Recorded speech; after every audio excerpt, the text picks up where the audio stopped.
La chronique de Tabari dont tu parlais là, voilà la chronique de Tabari. Regarde ici, je te prends à la page 445.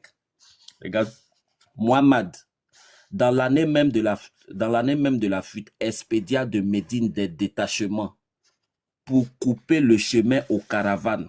Est-ce qu'un vrai prophète se transforme en coupeur de chemin ou bien en coupeur de route? Pour couper le chemin aux caravanes qu'il fit enlever et dont il distribua les marchandises aux musulmans. Dis-moi, est-ce que ces marchandises-là appartenaient à Muhammad? Non. Ces troupes s'avançaient jusqu'à la Mecque. Personne n'osait plus sortir de cette ville. Pourquoi? Personne n'osait plus sortir de cette ville. Est-ce que le prophète est venu pour faire peur aux gens ou est venu pour annoncer la bonne nouvelle? Non. Et aucune caravane ne se hasardait sur les chemins. Ces expéditions furent exécutées tantôt par le prophète personnellement, tantôt par ses troupes. Tu vois? Donc ça, c'est les caractéristiques d'un vrai faux prophète. Un vrai prophète ne va pas se comporter comme ça. Je prends encore.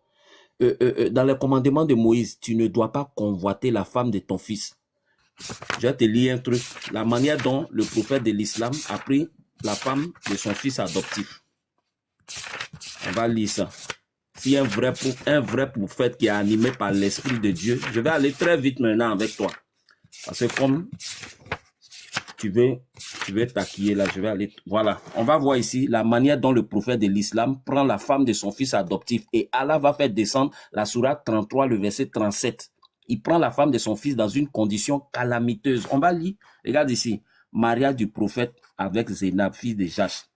Au retour de cette expédition, au commencement de la 5e année de l'Hégire, le prophète épousa la fille de Jash, Zénab. Voici en quelles circonstances. Zaïd, fils de Harita, qui avait été adopté par le prophète, était appelé par les hommes Zaïd, fils de Muhammad. Donc le prophète même a donné son nom à Zaïd. Quand il eut atteint l'âge mûr, le prophète l'avait marié avec Zénab, qui était la plus belle femme de son temps. Il y avait 5 ans qu'elle était avec Zaïd. Or, un jour, le prophète